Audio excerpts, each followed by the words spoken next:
So, it is currently 2:55. In about 5 minutes I will be going live on Instagram, but this is the pre, and by pre I mean literally 5 minutes before it, um re- uh recording that's going to be posted on YouTube because the local recording of this live stream that I started 5 minutes early, surprise, is kind of the intro to my new home studio and my YouTube channel. Um, for those of you who are new and don't know me, I am Risha Shine. I am a singer-songwriter composer based somewhere in Northeast Ohio, and I actually just released my debut album called Cycle Back. Um, Hopefully, if I get my stuff together, I'll have the SoundCloud link posted in the comments below or in the description of this video, as well as my website. But both those links can be found on my YouTube bio. And as you can see, I'm actually not using a microphone for this video, and that is, well, I am using a microphone. It's right here. But I'm not using what I meant to say were headphones or earbuds because, like I said, I'm going to be on Instagram Live during the majority of this video for a live Q&A where I will be reading back the questions, if anybody has any, about my debut album Cycle Back. And I'm really excited that I got to share that with a lot of people at midnight on what is today, February 28th, 2021. Um, I'll talk about it a lot more in the stream, but as I stated, this is kind of the pre stream intro um, for the local recording because it doubles as the opening video of my YouTube channel. So, quick 3-minute tour before 3 o'clock hits. Eastern Standard Time. Let's go. So what you're seeing here is the point of view page, and you obviously can't see my mouse, so I don't know why I'm moving it a lot. Probably because I will be switching to my other view, which I actually no. Sorry. Recap.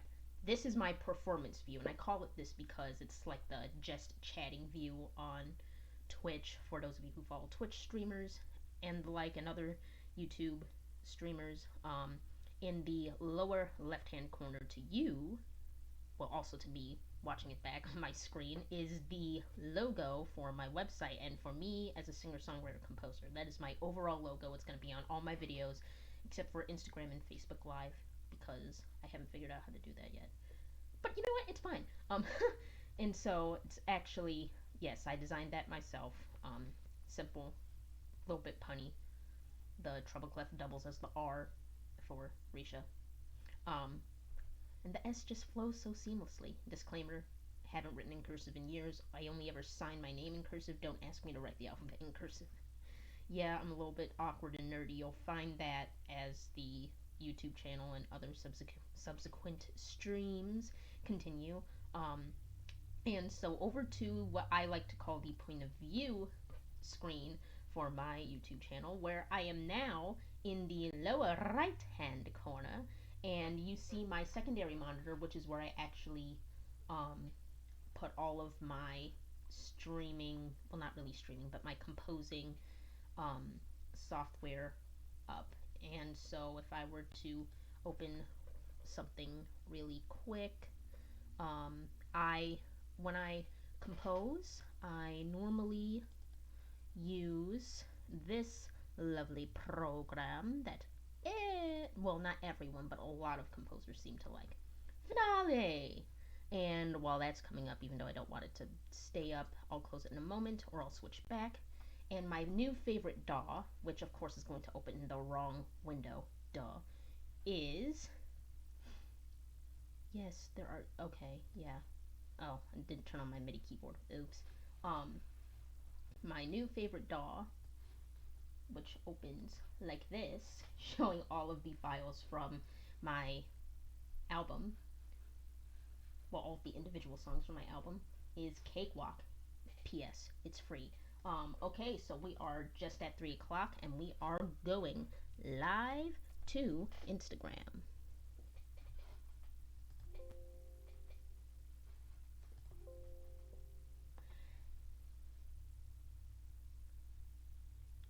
Howdy, y'all. just gonna wait for a little bit for other people to hop in, let them receive the notification per the title above my head. This is the post release talk slash question and answer. Hi, Kim! Hitting the wave button. And, yeah, this is the post release talk slash question and answer about my debut album, Cycle Back. We have 1 viewer so far. I love it. But that's okay. Everything starts out slow. Aw, howdy! I can't remember if I said hi or howdy. It all just goes like that. So what I actually did was the local recording, and you will hear it awkwardly, started about 5 minutes ago. Namely because this is going to double as the first video on my new YouTube channel. And actually, everybody, give me a quick second to try and close this other window so I'm not distracted. There we go. And, aw, thanks, Kim. And waving to another person that joined. Hello! Welcome all. And, yeah, so, hello, everyone, for those who have joined, and for those who joined a little bit earlier. Yes, there are only 2 viewers. I know this. I'm awkward. Everybody shut up. No, I don't do this very often. We can all tell. Also, the pandemic ruins everything for everyone, so it's fine. I was never really much of a public speaker before this. Never really, yeah, sure, go ahead, Fetty Whopper, yes. Yeah, if you would like to shout it out, you can. And my lovely boyfriend has joined. Hi, Travis. He's in the other room. And why I cannot take a call right now. I'm getting a call, and it's okay. It's my grandmother. I'll call her back. It's fine. She'll leave a message. It's totally fine. But yeah. So yeah, I don't generally do this. I mean, I have done an Instagram live before. This is the first one from my new home studio. Yes, in 2020. November? Well, we moved in October for lease reasons, and then in November, when everything finalized, we bought a house. His new home studio. It's a work in progress. It's a fixer-upper.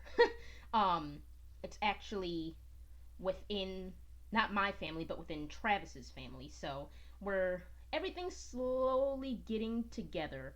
And Fetty Whopper has asked, am I thinking of getting acoustic foams? Maybe not. It all depends on once everything is actually finalized. I don't know if you can actually hear me that well. I mean, probably you can since you're asking questions, but what I hear in this room sitting here, yes, the chair's very squeaky, that's getting replaced too, is really good, just dry echo. And that's kind of what I really like about being able to record as a do-it-yourself home composer, home recorder, producer. I enjoy the dry sound. I find it to be a bit more authentic. Once everything is set up and all the furniture is in, I'll definitely think about it. If it needs it. If it doesn't need it, then I don't really see the reason to actually get any. And yes, I hope you and Austin can visit in September too, Kim. It has been so long. For those of you who don't know each other, well, Travis and Kim know each other. Travis, I met him when I was in college, and Kim is one of my BFFs from that college. It's a small world after all. Yeah, I know, I just put a Disney reference, and of course it had to be the most annoying Disney song. I am so sorry. I am so sorry, everyone. But, yeah, this chair is super squeaky. Hopefully it's not hindering you hearing me when I talk. But yeah, I'm not streaming to YouTube yet. I am actually, as I stated, doing a local record on my desktop computer of this live stream. And once,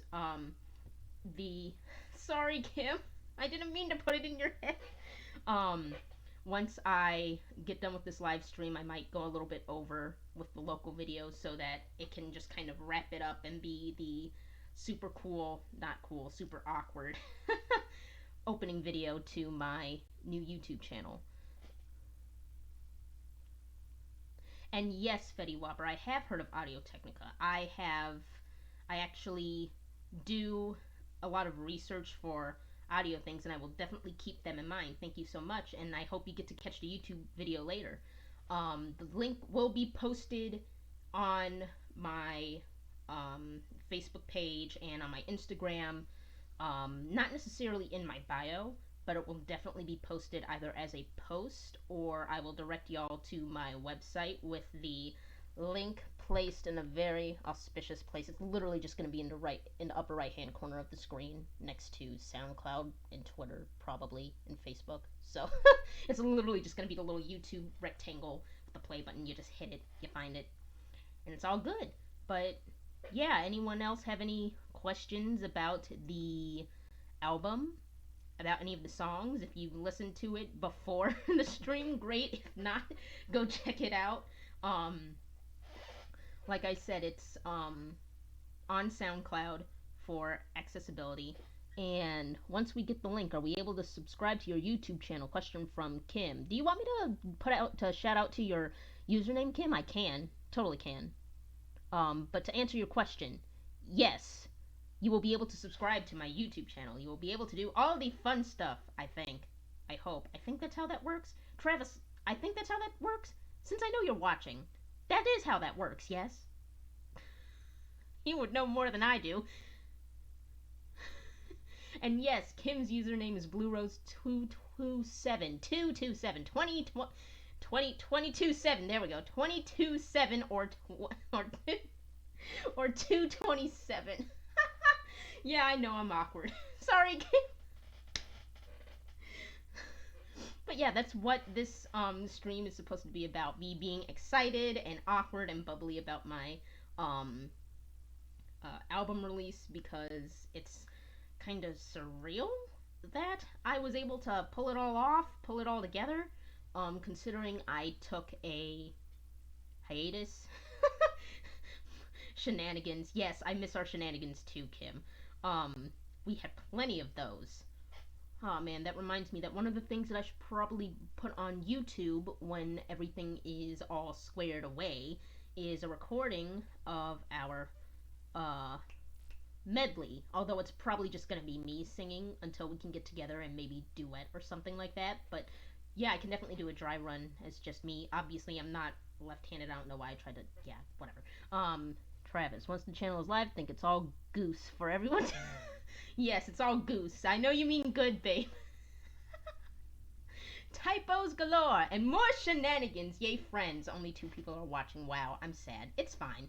It'll be on, this video will definitely be on my story. It'll be on, Instagram Reels if I can figure out how to post it there. And yes, duets are fun. Namely because I'm a contralto and you're a soprano, and so I get all the low notes and you get all the high ones. You know what, Travis? Typos are character. Typos bring character. It's fine. It's totally fine. I do them too, but that's why I turned on autocorrect on my phone for the first time. Finally. Kim. Yeah, we're goofy. But yeah, even though it's just you two, I appreciate y'all coming to hang out, even though, Travis, you literally live with me. But yeah, no, it's great. It's all great. But, since Travis probably heard a lot of the recordings and the many, many, many takes, it took for me to sing all of the songs. Kim, if you've heard any of the songs so far, do you have any favorites so far? Or any questions about them? The story behind... Oh, God. I'm sorry, Travis. I knew this was going to happen. So the story behind... Gibby! And also known as Jared Gibson with 2 N's. He is Travis's best friend. Well, one of his best friends. And so Kim, whose username is BlueRose227, asked, what was the story behind my songs? The story behind the songs, and again, sorry, Travis, I love you, was actually, so if I can pull up on my computer real quick, my, actual, not just kind of like the overall, there we go, so yeah, so my, story behind these songs, in order, so there are 5 songs, and in order they go Just This Once, Yours and Mine, Leap of Faith, Wishful Thinking, and Honestly. And the story behind these songs is the first 3 songs were written my senior year of undergrad. And at that point, it had been a year after the event, the biggest event in my young adult life, which was the passing of my grandfather, who gave me this lovely treble clef necklace as a high school graduation gift. And after his passing, the first weekend of my junior year of undergrad, I thought I would never write music the same, if at all, ever again, which sucked because I was a music composition major. Do you know how hard it is to be a songwriter and a composition major and have somebody who was literally your biggest fan just like die? Yeah, it was. I was a wreck. I'm still a bit of a wreck. And these songs were actually written my senior year, so a year after that, like I said, because I was like, well, I just lost my grandfather, but at the same time, I've never gotten to experience having a significant other. And so the first 2 songs, well, the first one for sure was actually written, and I remember writing it. I was either walking back from the conservatory or from somewhere, and I was going back to my dorm, and it was just a nice sunny day. And thank you, Kim. And her comment was the songs are all wonderful. But yeah, the first song, it was sunny day. I was walking. I had a couple of, I think maybe a couple of crushes, that year. I don't even remember, man. But when I wrote the song, I remember I was literally walking and it was sunny and it was kind of like Disney type moment, like hopeless romantic Disney type song. So like if you've heard the song and it kind of reminds you of like a more indie musical theater slash Disney solo I want to be loved type vibe, yeah, that's literally it. Like that's just what happened. Like I was just walking and all of a sudden it's like just this what, and it's like yes, I know I don't sound like that in the actual album. This is me exaggerating and hyping myself up. But yeah, that is thanks Kim. That yeah, that's exactly how that song happened. And a couple of weeks, maybe days later, somebody said something about, okay, disclaimer, I'm very food motivated. So the song Yours and Mine, if you've listened to that, the chorus literally states, I'll be the toppings on your Sunday morning waffles, and you'll be the whipped cream on my sweet potato pie. Yeah, I'm very food motivated, and you know what? That's just it. It vibed, it rocked. I liked it, and I wrote it. And so I just literally wrote a song about people, about, well, me going, yeah, 2 peas in a pod are cool and all, but waffles and pie.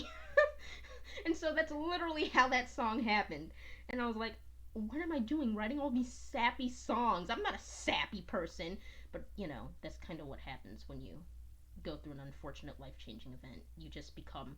I still cannot watch anything without bawling my eyes out. Darn it. Um, it can literally just be like the cutest picture of a puppy, and I will start crying. Like Travis. um, Kidding, babe. I love you. No, really, he does. He does. Um, but but yeah. So that's how Yours and Mine came about. I was food motivated, and the words fit. They fit, and I was like, okay, song about waffles and pie. Cool. Yeah, we all do, Kim. We do. We do cry over it. Yes, Travis, I know I want a corgi. Stop it. I swear, if you text me a random picture of that corgi again, I will come in the next room and yeah, no, I won't. I won't. I won't leave you guys hanging like that. It's fine.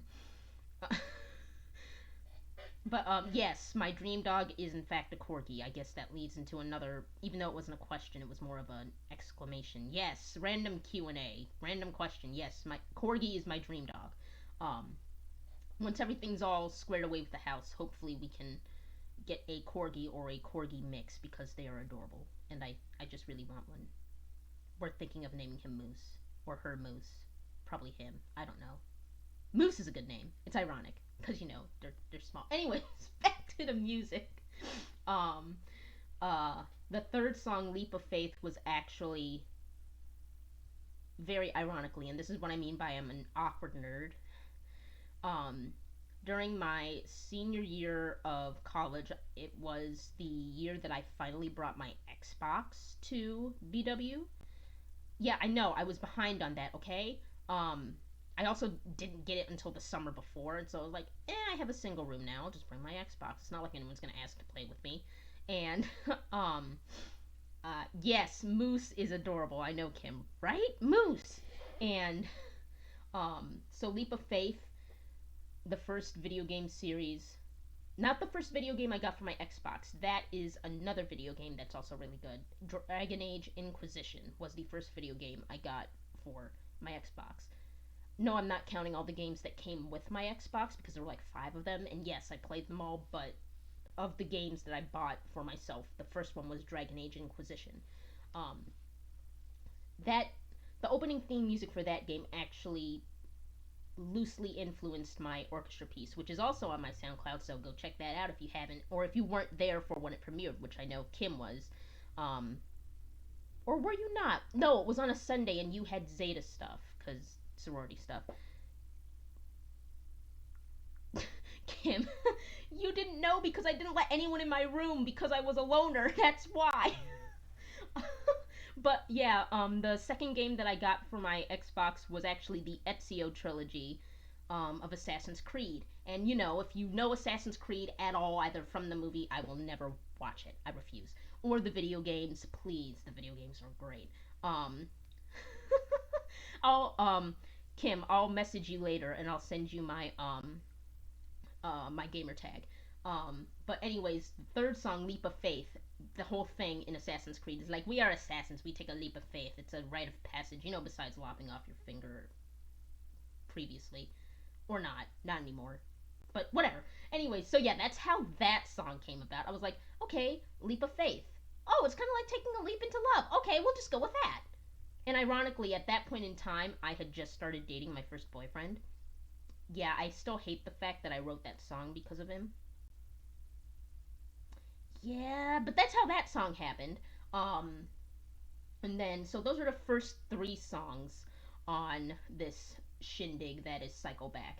And the fourth song, Wishful Thinking, was written because, um, let's just say, as a lot of things go, as far as love, um, I mean, not always, obviously, but for a good hot minute before you find the one. Love you, babe. Um, uh, you just not really second guessing or second or questioning yourself really, but it's just like I mean, yeah, that doesn't always happen, obviously, but when it does happen, that's pretty much what that song is about. Like, if you've heard the song, the lyrics in the verses go, maybe just this once, and maybe this time around, and it's like, okay, so what if this is cool? What if this is real? What if I'm just overthinking things? And that's what that entire song is about. Um, and yeah, and for me, that song was actually kind of, I mean, all of these songs really, and I'll get into like the more musical bits of it in a minute.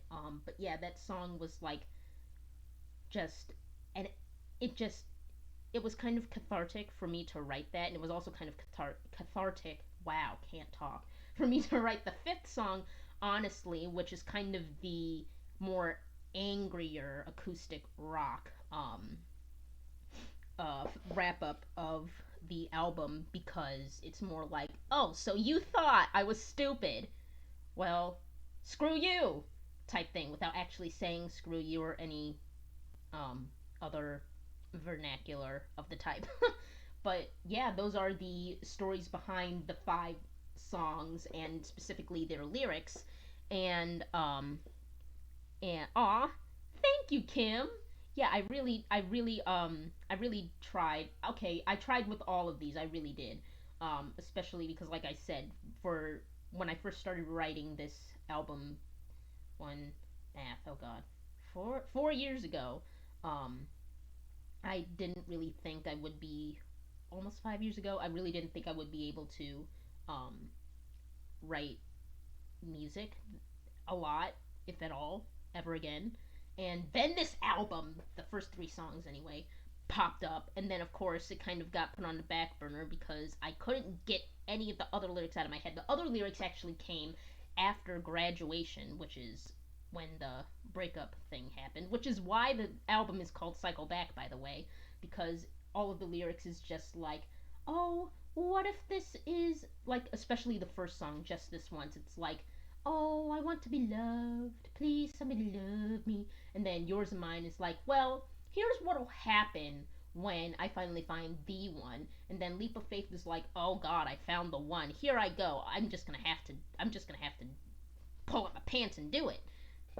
And yes, Kim, you were probably familiar with only one or two of these songs because I think definitely Leap of Faith I performed at my senior composition recital. Um, I don't think I performed Yours and Mine or Just This Once, but I know I performed Leap of Faith. I think I also performed Just This Once and Yours and Mine. Those two I do remember performing at open mics that same year. So if you were at any of those open mics, that's probably where you heard those two songs. And like I said, Leap of Faith, I performed on my senior recital for composition. Wishful thinking at that time was not a thing. Honestly, at that time, was not a thing. Um, and then they became a thing. And the and the other thing about these songs, before I get into the more musical side of the album, um, talking about lyrics, is uh, what does double tapping your comment do? Can I? No, I cannot. I can. Can I? I want to like your comment, but I don't know how. Sorry. But anyways, here's a thumbs up from me, Kim. Because I thought there would be a like button next to your comment, but apparently there's not, because that's how Instagram Live works. Again, I've only done this like one or two other times, so yeah.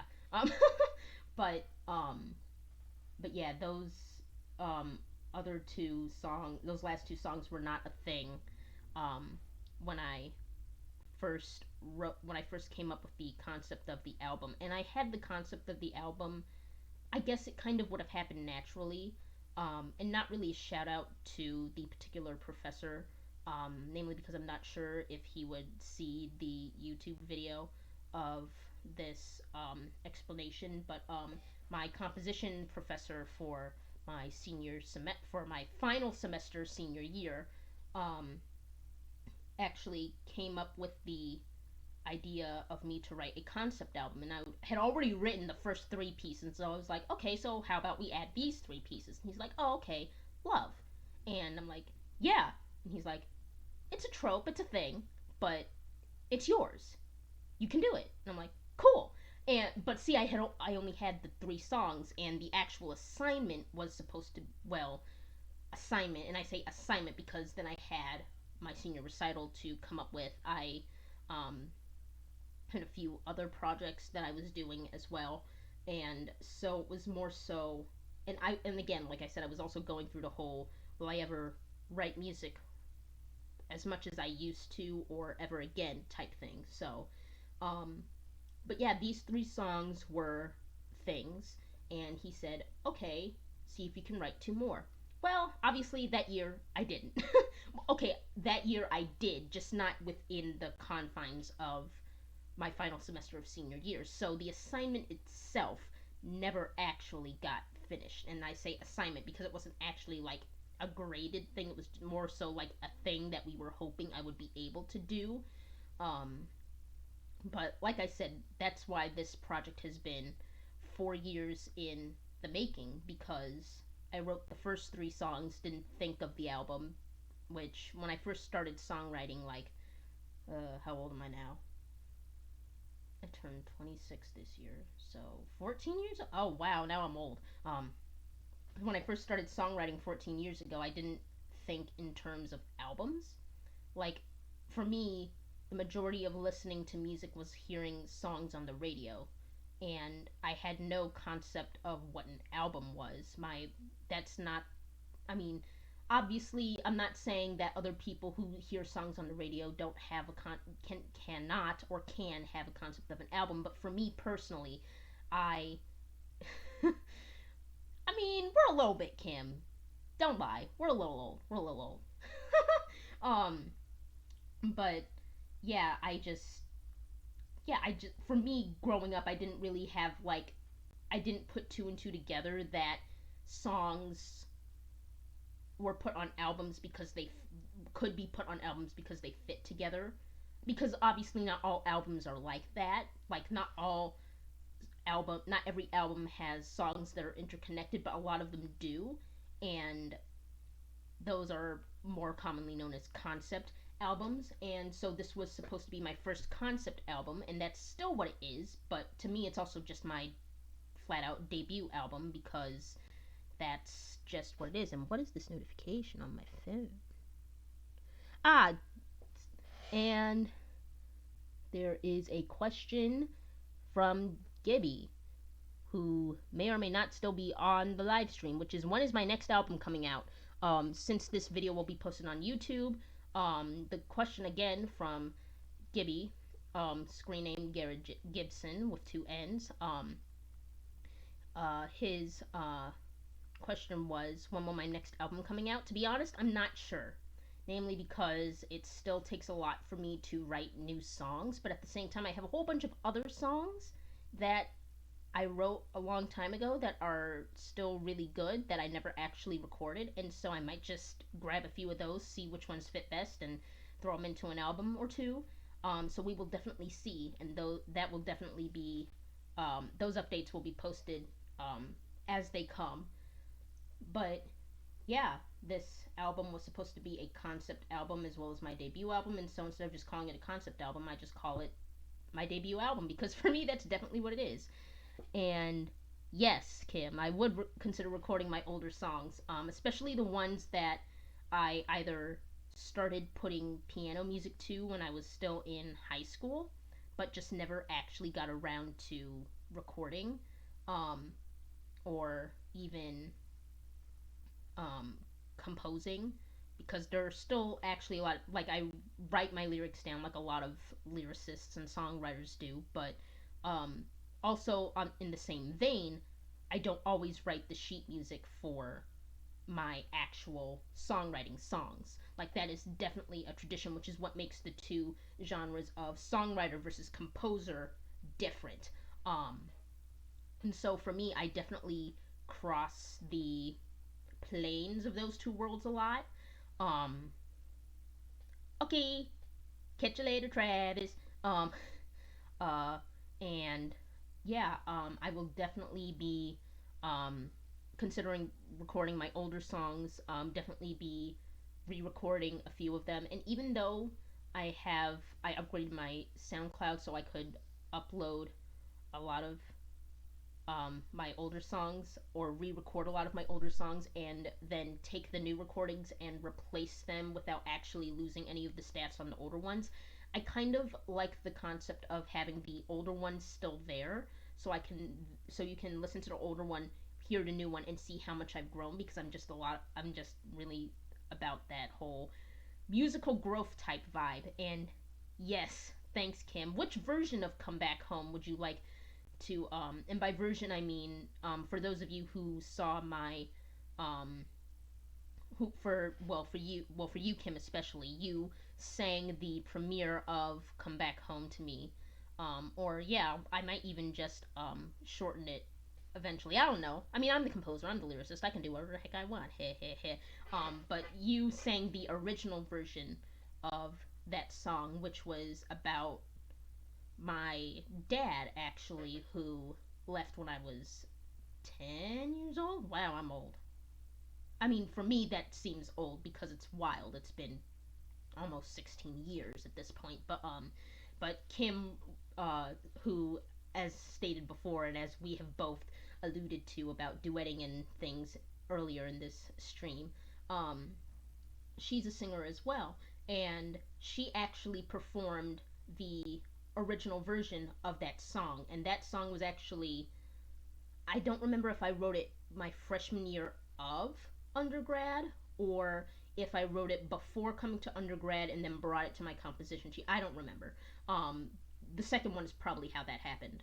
But yeah, but Kim sang the first version of that song for me, and at my senior recital, I performed a guitar version of that song that was a tribute to my grandfather. So it was basically the same song, the same lyrics, with the exception of I changed up the final verse a little bit, and I also um, changed the um, the instrumentation. So the original instrumentation was piano, violin, cello, and voice, as Kim remembers. Um, and thank you again, Kim, for singing that for me.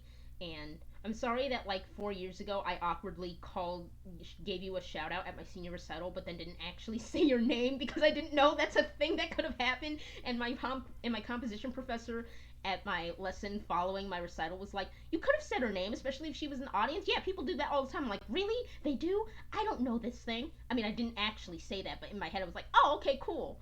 Yeah, but anyways, here's the shout out. Kim sang the original version of that song. That is not the version of that song that's on SoundCloud currently, is not the version that Kim sang. That's the version that I recorded after Kim sang it, of me singing it, which is actually what I wanted to happen, but then it didn't happen, so that's a whole thing, but it's fine. It's fine. Thanks, Kim. I love you too. And and yeah, so I will be re-recording that, um namely because I have more agility on guitar, which for those people who, and as you can maybe see in the background a little bit behind me, there is a picture of a violin. No, that violin is not mine. My violin is actually not here, namely because I'm waiting to um, get the house and the studio spruced up a bit more before I bring it here. Still at my grandmother's house, but for those of you who don't know, um, I was a violin primary in undergrad. My story is I was good enough to get into undergrad, and because I was a composition major, it didn't really matter too much. So I auditioned for orchestra because I had to, and after two auditions and not making it in, my advisor was finally like, "Okay, um, you're good enough to be in the program for being a violin primary, but you're not getting into orchestra, but you still have to take ensemble credit. We're putting you in choir." And I'm like, "Okay, cool." I was hoping that was going to happen anyway, to be perfectly honest. I was like, no, choir, please. And so that's kind of how I got to become a better singer. Just by being in choir, I was able to become a better singer, because the only thing I'd ever known outside of singing on my own was being in orchestra all throughout elementary school. Yeah, Kim. Yeah, so that's actually how that happened. Yeah, I auditioned twice for the orchestra, and I didn't get in. And they were like, "Well, you have to have ensemble credit." And I'm like, "Okay, what about the choir that they put the majority of classical guitar majors?" And because they have to have ensemble credit too, but there's no, but for most conservatories, so like mine, um, they didn't have a guitar ensemble that was like a set ensemble that gave concerts regularly.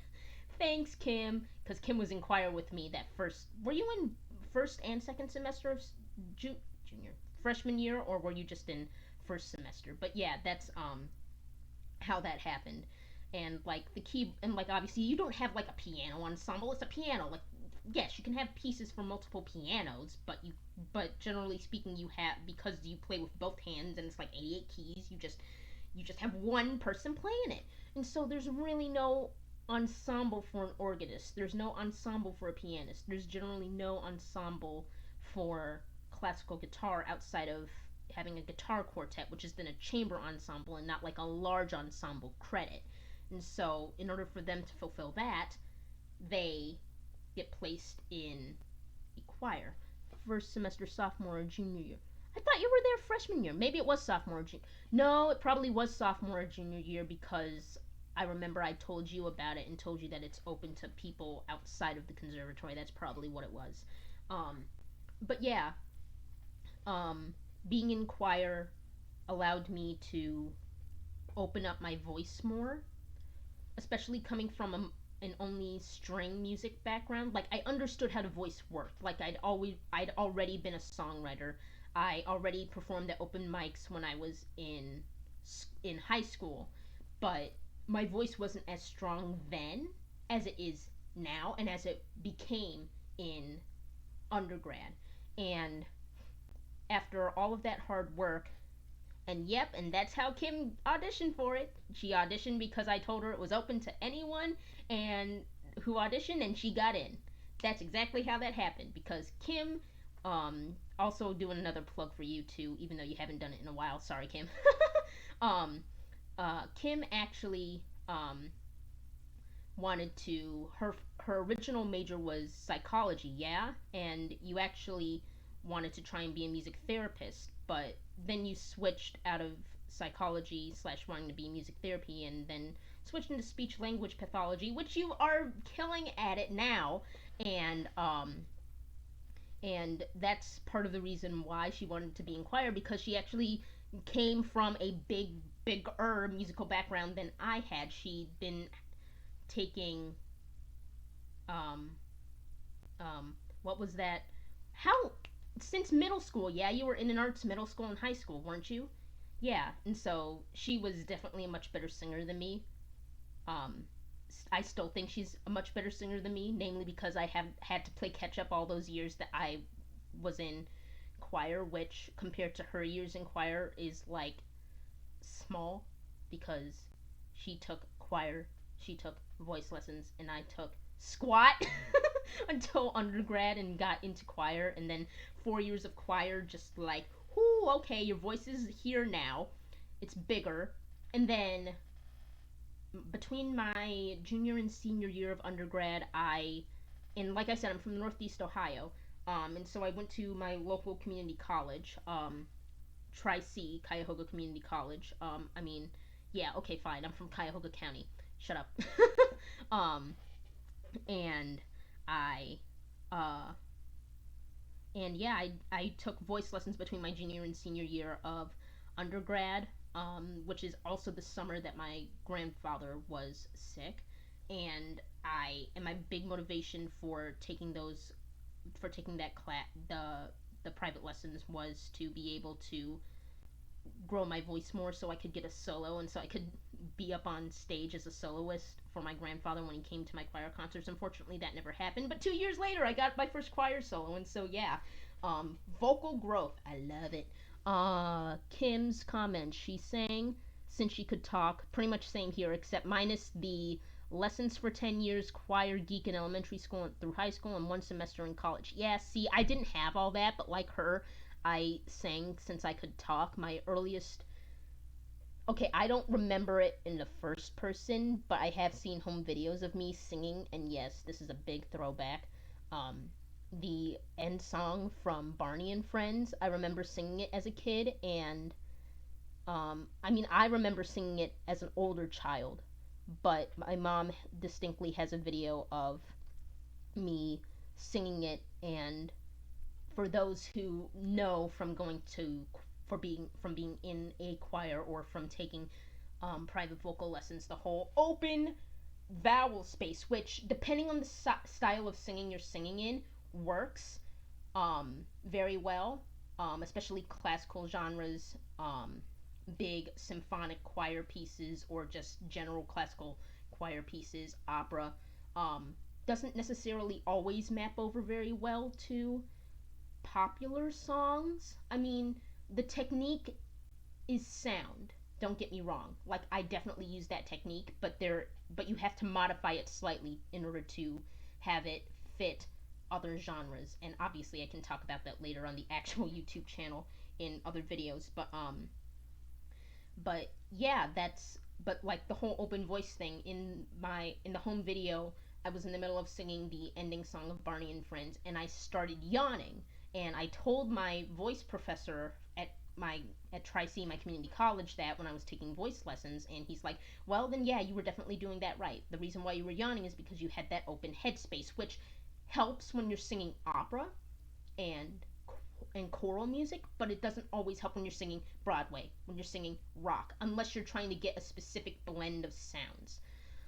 And yes, Kim, depends on the music. I had a mixed experience, more choir trained with some solo experience. Both no, I can't belt properly.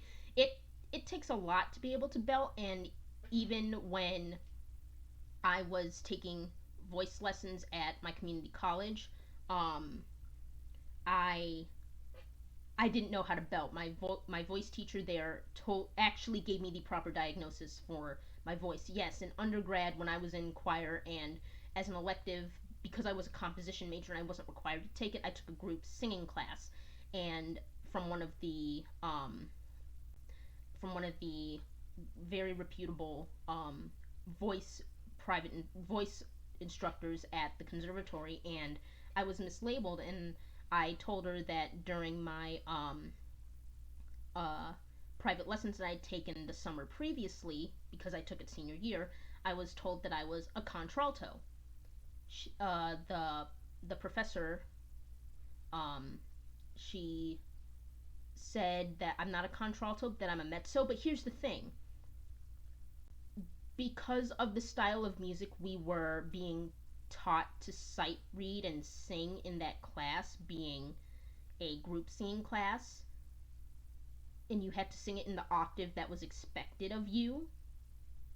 So for me being female, I had to sing in the upper octave, even though I could definitely sing some of those songs in my lower octave and be more comfortable. It was assumed that I was a mezzo, but I knew I was a contralto because I grew up singing. Before becoming a songwriter, I grew up singing, yes, throwback, One Republic, The Script, and as I got older, Nickelback. As I got even older, really big throwback, Queen.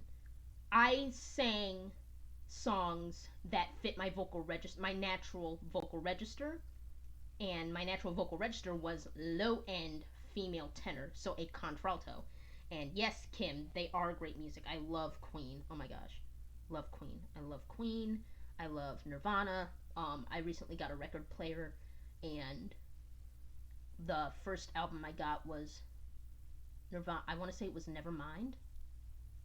It's in the other room. I think it was Nevermind, or maybe it wasn't.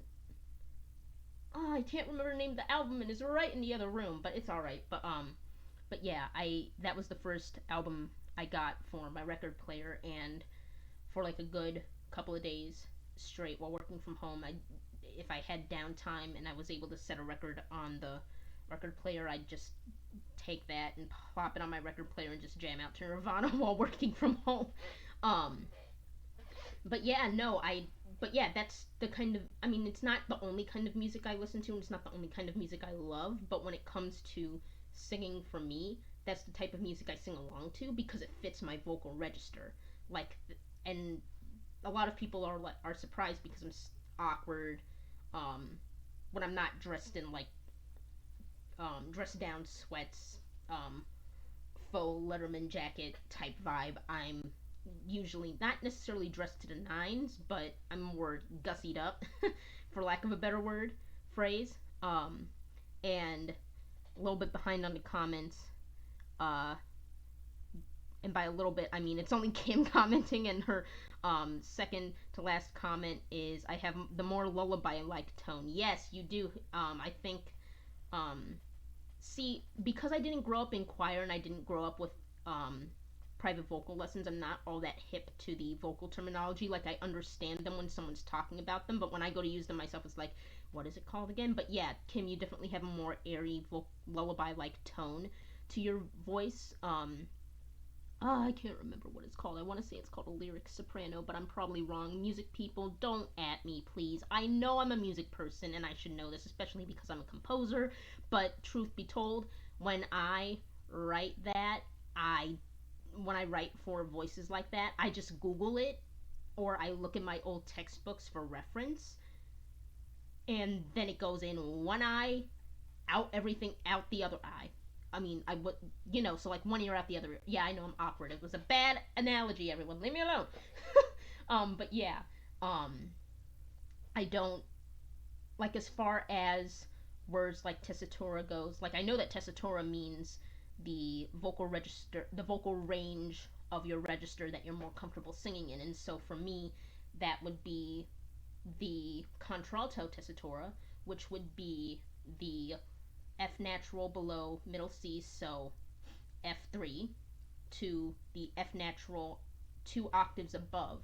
Well, actually, not even that F natural. That's like the top of my most comfortable range, but it's more like that E flat below that. So the E flat 2 octaves above middle C, which would be E flat E flat 5. Did I count that right? Yeah, I counted that right. E flat 5. And so that is like the comfortable tessitura for a contralto. But that's not the only thing that determines your vocal range. And the only reason I know all of this without knowing all the terminologies because I looked it up obsessively um, to figure out what my vocal range was, even before I took private lessons, even before I took the group class in conservatory, because I just wanted to know. Because everyone was, because yeah, I was an alto in choir, but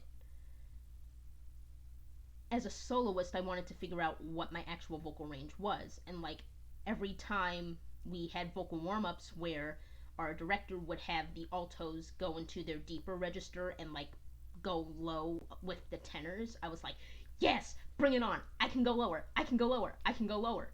Why? Because that's where I was comfortable. Like at my peak, so when I say peak, I mean like 5 years ago, before I took this hiatus, I could go all the way to I could go a full octave below middle C. I could go down to C3. Like I still can do that, but I just have to literally be like fresh out of bed. My voice is still dropped. Like I can't reach it very well anymore without warming up. I mean, I'm sure I'll get there, obviously, but again, but for me that but for me being a contralto isn't just about the range that you can sing in, because yeah, some contraltos, not me, can sing super high into soprano range, into mezzo range. Me, I personally can't. um and it's like, okay, just because I can't sing up there doesn't mean I'm a mezzo. Just because it sounds like I'm easily singing in a mezzo slash lower soprano range doesn't mean I'm a mezzo. It just means that I have the ability to switch between my registers, because obviously there's chest voice, head voice, all of the whole 9 yards. And aw, thanks, Kim. I'll just well, see, years of not singing on a daily. See, I'm talking about years of not singing on a daily, if at all. So, like, not doing vocal warm ups even every other day, not singing even every other day. Like this, yeah, that's when I say hiatus, I mean I rarely sang. But thanks, Kim. Thanks for believing in me. I'm definitely trying to get back there, but yeah, and so for me, being a contralto is less what your tessitura is or what your overall range is. It's also definitely a combination of tessitura being the biggest thing. I mean, even like I said, it's not all about that, but that's a big part of it. Tessitura, but also the color. And that's what I think the group instructor at my conservatory was missing, which is because we were all expected to sing in the octave that's the norm for your gender. Um, I had to sing in my upper register, and so while it sounded easy, not just because I was already a conservatory student, but while it sounded easy for me to sing in my mezzo range, that's because I could make it sound easy because I had already taken voice lessons the summer before, and so I knew what I had to do to make it sound easy. But just because it sounded easy and because I had to rehearse it that way doesn't mean that's where I wanted to sing the song. Especially if it's a song that I could easily sing in my lower register and still sound awesome. And So for me, tessitura is the big part, but also the tone color. And after doing extensive research on the topic of vocal Fox or vocal classes, Fach being a German word for those who don't know, um, I was a German minor in undergrad, so I used to be fluent. Not quite anymore. I can still read it, still understand it a little bit when spoken, but yeah, I'll hopefully be getting back into teaching myself German. Well, refreshing my German again, but yeah, I it's just for me after doing all that research, the vocal Fach of being a contralto for me is about tessitura, um, where your range breaks are, and so like from lower end, which is called chest voice, where a lot of the power comes from how your diaphragm, your lung muscle interacts with your vocal cords, to your head voice, which is more so how you project the not necessarily stretching the vocal cords, because if you stretch them too much you can hurt yourself, so don't do that. But this, like I said, this is all my understanding as someone who didn't grow up taking vocal lessons, grow up in a choir. So my understanding is, um, and my translation is, head voice is more so the feeling of bringing the sound into your head so you can sing higher without having to hurt yourself. And that's definitely where the open air space that they wanted for operatic singing comes in, and that's commonly called falsetto. For me, and you might hear it especially in yours and mine, not so much in just this once, definitely in yours and mine, a little bit in wishful thinking, actually a lot bit in wishful thinking, honestly is more of the blend between belting slash rocking out. And so you'll hear me, and what I really like about this project is you hear me going in my lower register and my mid lower register, and like not necessarily belting but definitely projecting so I can have a blend of my chest register and my head register. And what you hear a lot of in wishful thinking, especially, and I'm gonna back up from the mic and the phone a little bit so I don't like blast everyone's ears out, but in wishful thinking, I'm gonna bring up the lyrics so I don't mess up my own song. Of course, it opens on the other screen. Um, so like the opening, the intro goes. Well, not the intro. Let's actually start from the first verse. So like the excerpt being, and this is the segue into the music portion of the question and answer slash post release talk, which is the first verse going, maybe just this once I'll have the strength to say what's on my mind. More mid, low mid register for me. Um, and then in the bridge, the first line going, but here I go again. And that's me flipping not into my head voice directly, but for me it's more so starting from my chest voice and using a faux falsetto to hit the higher notes, whereas in just this once you don't really hear it, but I start mostly in my mid head voice register with just this once I want to find a true happiness. And as you can hear, I have to really not stretch, but it's almost like a reverse falsetto to get into my chest voice, because I start from my mid head voice and then go into my mid chest slash chest voice. But then like I said in wishful thinking, it's the reverse. And so what I really like about singing on this singing in this album is that it shows off my range in different contexts without, and by range I mean specifically my tessitura. It shows off my tessitura in different contexts, and it's like, okay, you can hear that she's a contralto because she can belt in her mezzo head voice, but she can also falsetto from her chest voice, and that's exactly what a contralto does. That's what we do. That's why we're called female tenors, because we are female, and so we don't always have to use falsetto. But when we start from our chest voice and hit those low notes, we can to get those high notes. And you can't tell the difference. No, you can't. I mean, if my name were on the thing, if you didn't see my face, you probably would not have known that it's just me, short, tiny chick. Like, literally, when I say tiny, I'm like 4. I'm not even 5 feet tall, man, okay? Again, this video is meant to be awkward. I'm awkward. That is my brand as a singer, songwriter, composer. I'm awkward. I'm human. Um, but yeah, that's the lyrics and the segue into talking about the music side of the album. And so, like, um, for the music of the album, I do not know why I closed that folder because I'm gonna need that to reference the song titles again because, well, yes, I'll remember the song titles. I won't necessarily know which one I'm talking about without looking at them all. But you know what? It's fine. I'm awkward. Why did you open two different? Okay. Everyone, please excuse me for a hot minute while I.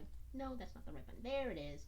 Not extra large. Okay, large icons. So, um, into the music side. Oh, question from Kim. Tell us about recording experience.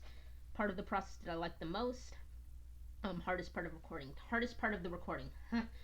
All the takes.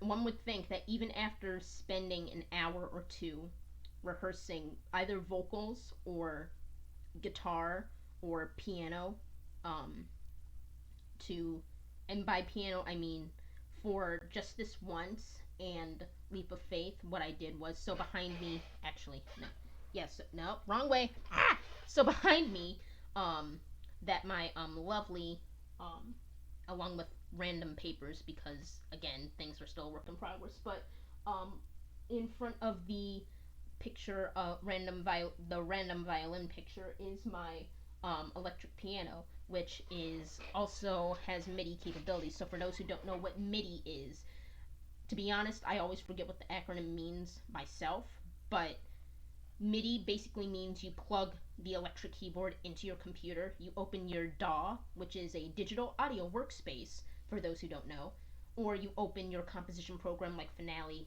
which is what I use, Sibelius, whatever it is you may have, and you play notes directly into the program. And so for recording just this once, and for recording Leap of Faith, I recorded through MIDI, me playing on my keyboard directly into my DAW. And that was tricky.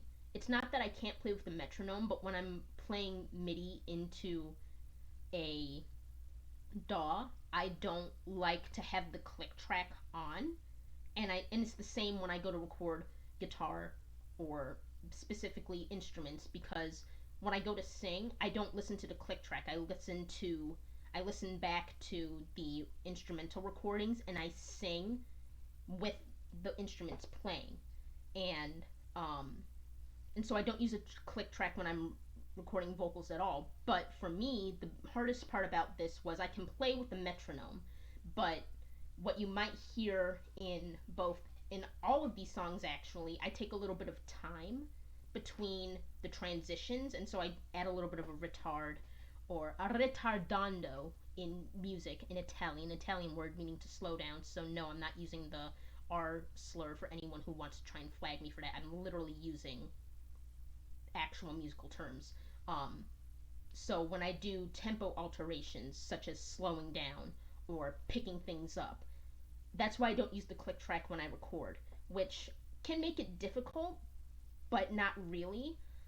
Um, and then there's a little thing called quantization. So for normal people, to quantize something is to give it a value. In music, when you're using a DAW, when you quantize, what you do is you align anything you play into the DAW via MIDI. I mean, you can do it with like live instruments like guitar, or as I gesture to my computer screen that you can't see, where my guitar is literally reflecting back at me, but I'm using the wrong hand. Anyways, it's behind me for those who will be watching the YouTube channel. Um, uh, when you record live, you can quantize, but it's a little bit more difficult because the computer program has to analyze the recording as opposed to analyzing notes that have been programmed into it from a button press. And so for a lot of these songs, I used very little quantization because I did a lot of in real time tempo alteration, so I didn't actually play with the click track. Now, if I knew that something was going to be strictly rhythmic, and I was hearing and I was thinking to myself what the click track would be doing at that point in time, especially in um, Leap of Faith, more so. I mean, a little bit in Just This Once, but mostly Leap of Faith. Um, uh, then I would take the string parts, especially the pizzicatos that you hear in Just This Once. No, not Just This Once. No, Leap of Faith. There we go. See, that's why I have it up on the other screen because I knew I would forget. Especially the string parts that you hear in Leap of Faith, the pizzicatos going bum bum. That kind of mimics like the not really text painting, but like I guess instrumental painting like mimics your heartbeat as like you're like, oh god, I'm about to do this, I'm about to do this. So yeah, that's the only thing that I quantized. Why? Because it had to be on the dot. I guess I could have left them unquantized because when I played the string part, I listened to the piano part, and so I wanted it to be in time.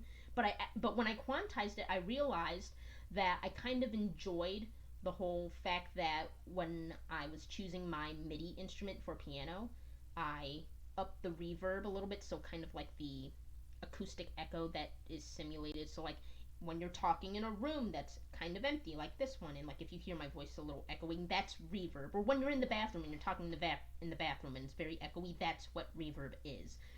So when I up the reverb on that piano, it's kind of had the ethereal sound to it, like that dreamy-ish type tone, and not super because I didn't up it too much.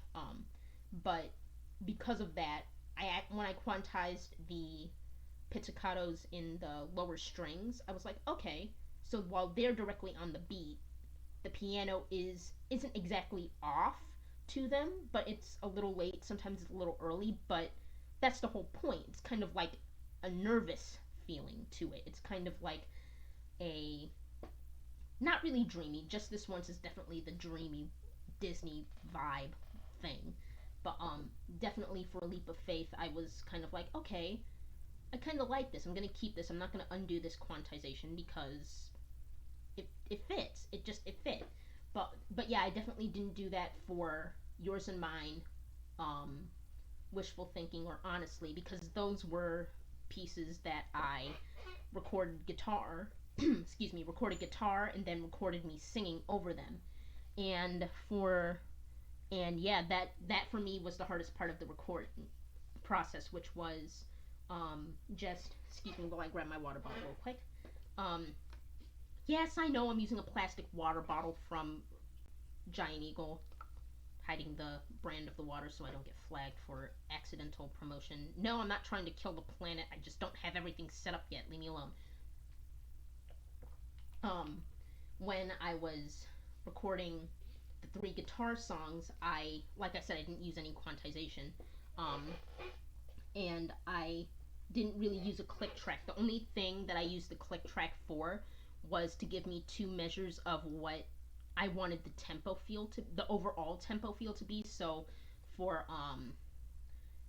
Wishful Thinking, the tempo is 1, 2, 3, 4, but it kind of has a bum bum bum bum bum bum bum bum feels similar to Leap of Faith, the song right before it.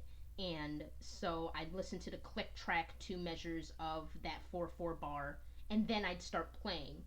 But like I said, because I can't stand to hear that constant click while I'm trying to play, it makes me feel anxious.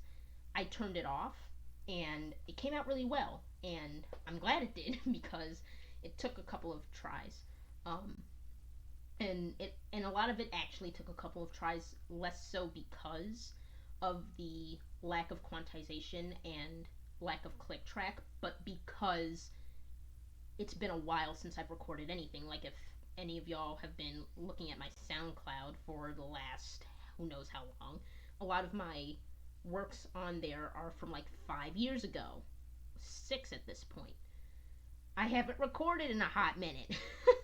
So that's probably the hardest part. And going back to the first part of that question from Kim, what part of the process did I like the most? Definitely for I mean, I liked all of it, just like being able to go back into recording again. The part of the process that I really like the most is being able to see the waveform of my voice in my DAW as and maybe I'll post a screen grab later, either to YouTube or other socials.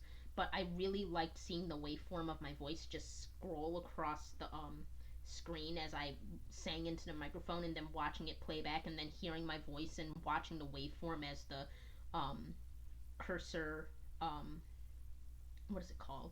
I mean, not cursor, but like the timeline checker, whatever the heck that actual thing is called. Just watching it slide and play. I yeah, I really I like seeing it. Fascinates me. Like, one of the things that I wanted to, and I might actually attempt to go back and study, is um, acoustics. Not necessarily acoustical engineering. I'm not going to get a completely new degree. Are you nuts? I mean, nuts. I mean, if you want to go back and get another degree, for people watching this live or watching this later, I'm not saying you can't.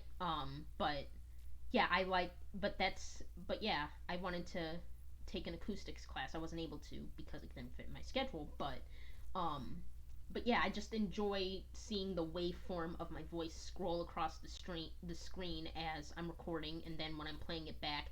I mean, yeah, I saw the waveform for the guitar recordings, and that's cool and all, but it's not as nuanced as a vocal waveform, because your voice can do so many different things, whereas a guitar not always sounds 100% the same, but it's like just one straight thing, whereas the human voice is more like, oh, it'll pick up everything you do. I mean, it picked up everything I did for the guitar too, don't get me wrong, but it's just the waveforms of the different things that you do with your human voice looks so much different than the than the variety of the waveform you would get for the guitar. Like I said, I'll probably post a couple of screen grabs for comparison for those of you who are interested in that type of thing. Um, but besides seeing my waveform, the other thing that I really liked about composing, and the song that I loved not really composing, but recording the most for this album, was the fifth song, Honestly. And the reason why is because, for those of you who have heard it or who will go and hear it after watching this talk, or might listen to it when you're watching the YouTube or Instagram playback, who knows, do what you want. Um, you can hear me harmonizing with myself in the last half of the song. I loved doing that so much. Like, that was cool. Like, I was just listening back to it, and I was like, okay, so what if I do this? Oh, that's nice. What if I do this? Oh, that's sick. And so then I was like, okay, go back to a good starting point, hit record, and then record what you just did without the mic on. Of course, that took a lot of takes too, because, you know, didn't write down any notes or anything, wasn't singing based off of sheet music, and so it's like, what did I sing? What did I just sing? And so then I had to practice the thing that I wanted to record over myself. Yeah, man, that was a little rough, but it came out awesome. And so the song that I loved recording the most was Honestly, and and yeah, so there was that bit. But to go a little bit more into the music side, I already touched on, like, with Leap of Faith, the bass and cello, so the lower string octave pizzicatos, or like the heartbeat, bum that's more rhythmic, with the actual 1 2 3 1 2 3 1 2, which is actually still, for those of you who are music people, eight eighth eight eighth notes in a 4 quarter note, so common time, or 4/4 time beat. So you have 1 2 3 4, which is 1 and 2 and 3 and 4, and which is 8, because 4 times 2 is 8. But what I did for Yours and Mine, not Yours and Mine, wrong song. That's just the one I see first. Leap of Faith. I'll just put my mouse on it so I know which one I'm looking at. Leap of Faith, it has a, instead of going 1 and 2 and 3 and 4, and it goes 1 2 3 1 2 3 1 2. I'm sorry if my clapping blows your ears out, for those of you watching back on YouTube, because my mic is like right here. Um, but yeah, and so that song was the more rhythmic of all of them. And even though I used very little quantization on both Leap of Faith. Well, mostly Leap of Faith is the only one I quantized. I didn't really quantize Just This Once very much because Just This Once had a very not as strictly rhythmic, but it was definitely 1, 2, 3, 4. But it also had that slowdown and that ebb and flow of a dreamy Disney musical type vibe, and so again, no click track because anxiety. Um, but yeah, but because Leap of Faith had that more metric feel to it, that's really why I quantized the pizzicatos and added the strings to give emphasis. And also because I found that when I was recording in MIDI, if I tried to record, so like if you've heard me on a live stream or um, def- I mean, sort of at my senior recital for like Kim when you were there, for Leap of Faith when it's in its earlier live performances.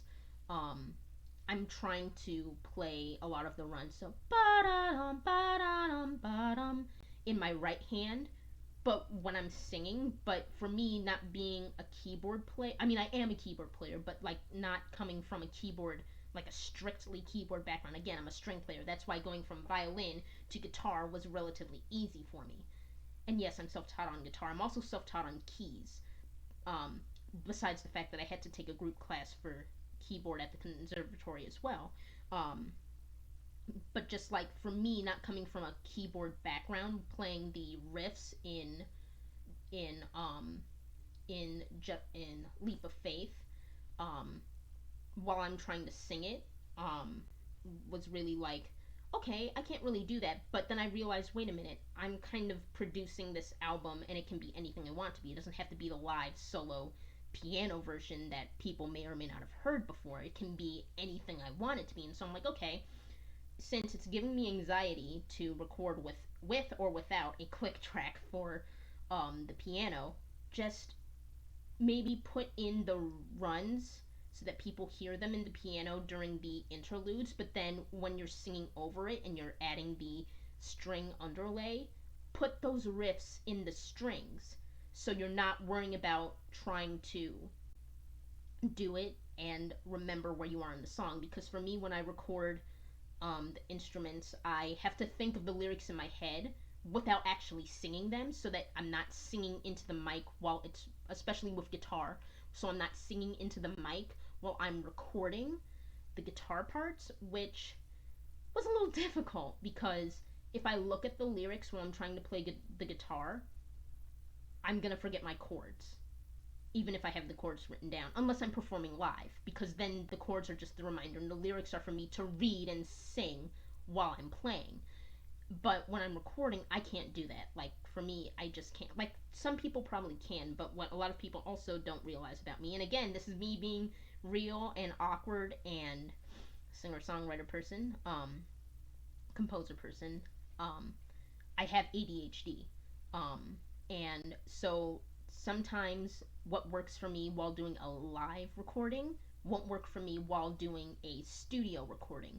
So, like I said, I can't look at my lyrics when I'm recording the instrument, even if I'm looking at the lyrics to keep track of where I am in the song, if that makes sense. And so I wasn't able to look at the lyrics a lot while I recorded the music, so I just kind of had to myself in my head, sing the remembered lyrics and hope that I was singing them right in my head. So because if I thought of them in my head from memory while I was playing, which is how I mostly rehearse, mostly perform, um, I I performed it better into the mic and into the recording, and that's how I recorded a lot of the guitar parts and a lot of the piano parts. Yeah, that's totally how. Not a lot of it. That's totally how I did it. With the exception of um, the uh, riff that in song, which song? Wishful Thinking. At the end of Wishful Thinking, which went bum bum bum bum bum bum bum bum bum. I hope that was in tune. I know I tried to put it an octave lower because that was a little bit too high for me to sing, but yeah, that ending riff in Wishful Thinking, I didn't. I actually came up with right before I decided to record the album.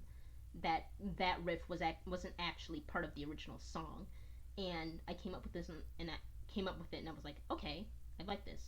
I usually put my riffs in the intros of my songs, but I was like, okay, so what if I put it at the end this time? Switch it up, and so I did, and that riff was kind of not really hard to record, but because I hadn't been recording like a lot of my earlier songs from 5 years ago, if you've listened to them on my SoundCloud, um, it's me playing guitar over me singing over both the guitars, and you can hear that because I didn't really know as much about DAWs because a lot of those, like I said, were from 5 years ago, which some of those recordings were during they were during undergrad, but I really wasn't using like the DAW that I use now, which you'll hear me in the YouTube video plugging it because it's free, and that's what I like. I like free stuff, free stuff of good quality. Um, uh, for the first DAW that I use, which is also free, which is one that a lot of people use when they record, especially when they're just recording live instruments. It's called Audacity. Um, when I first used that, I didn't know what quantization was. I recorded and I was done. Um, didn't know what quantization was. Quant, yeah, words. We're just gonna leave it. Didn't know what it was, and so I didn't do it. And so you'll hear that when, like in my, I think I might have a couple of my covers on SoundCloud too, but I'll have to look into the copyright for those and see if I need to re-record the covers probably and post them as videos on YouTube probably. So look out for those. Um, uh, and so for those, I actually had to. You can hear it. The recording of me playing just rhythm guitar versus the lead guitar riffs. They're a little off. And like I said, it's because I didn't know what quantization was. I mean, even though I know what it is, I hardly use it. I just make it a point to try and play in time with myself.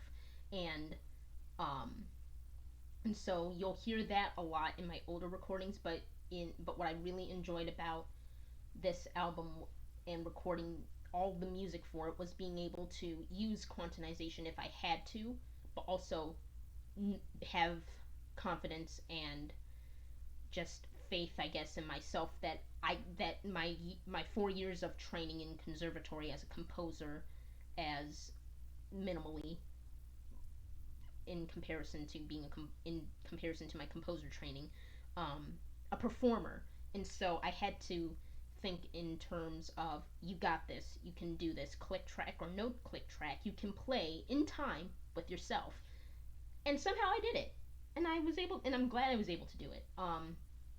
The other trick as far as music and recording goes that I used a lot was if I found myself when I was recording the vocals for all of the songs, I found myself after the first verse and the first chorus of every song, for some ridiculous reason, even though I'm listening to the music, I would rush. Like nobody's business. I would rush.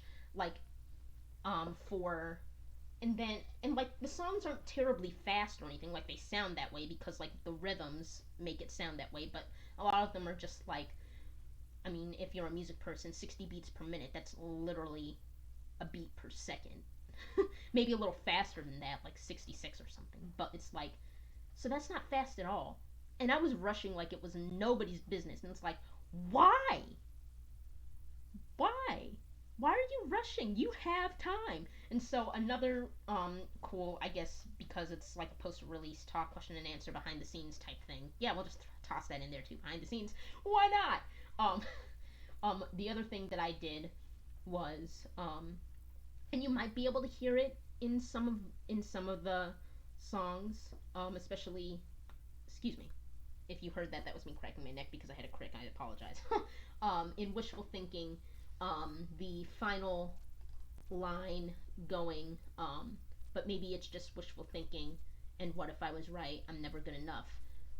But maybe the line, but maybe it's just wishful thinking, is directly recorded after the start of the end, which starts, So here I go now, starting over.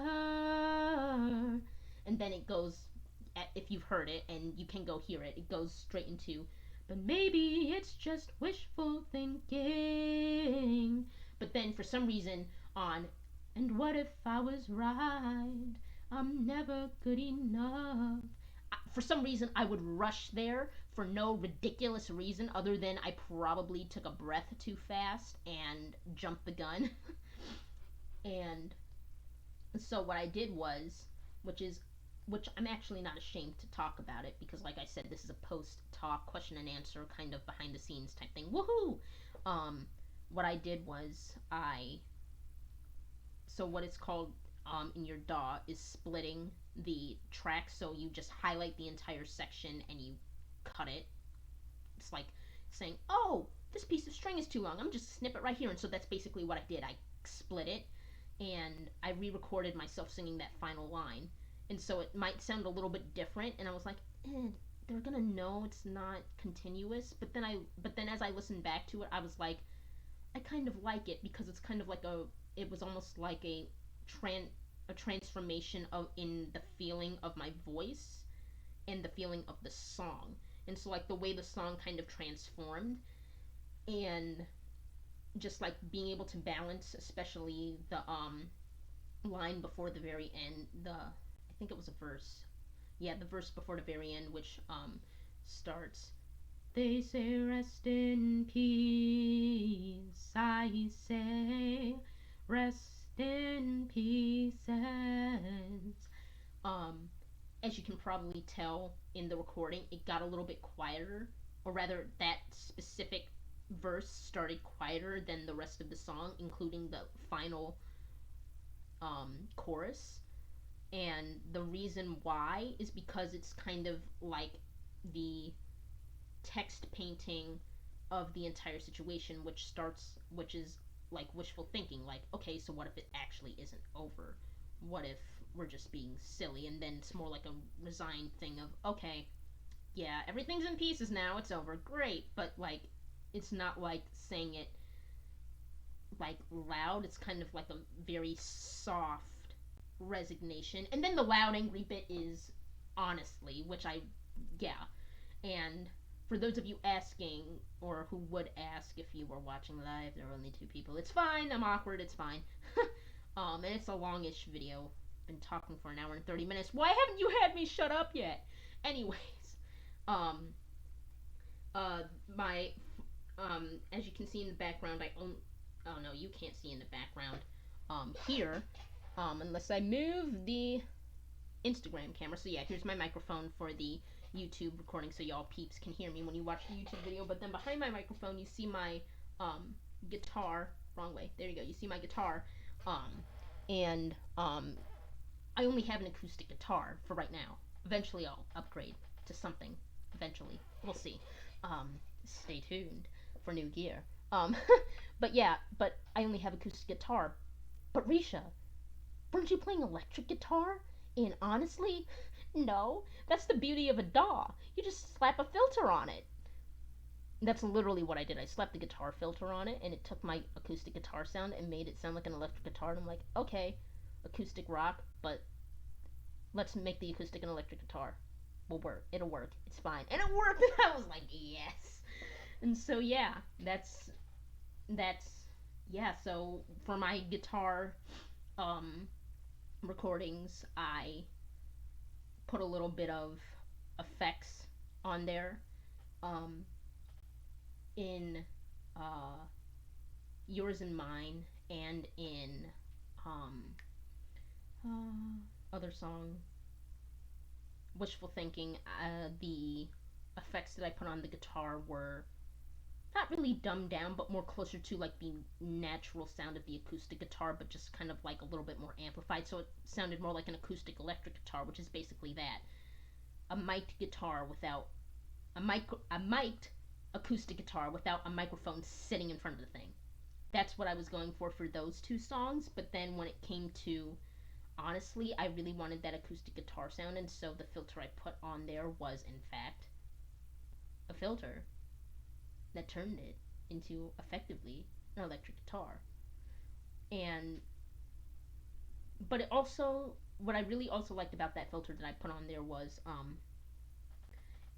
that it not only made it sound like an electric guitar, it almost made it sound like two electric guitars, because while I'm playing the chords for honestly, I'm also playing over. So while I'm fingering, so while I have the chord fingering on the fretboard of the guitar, I'm also using I do not necessarily altered fingerings, but I do non-conventional fingerings, especially during the intro and the in between the uh ver- the the first chorus and the second verse, um, and where there's a little bit of counterpoint going on. So kind of like a different melody for those of you who aren't into like musical terms.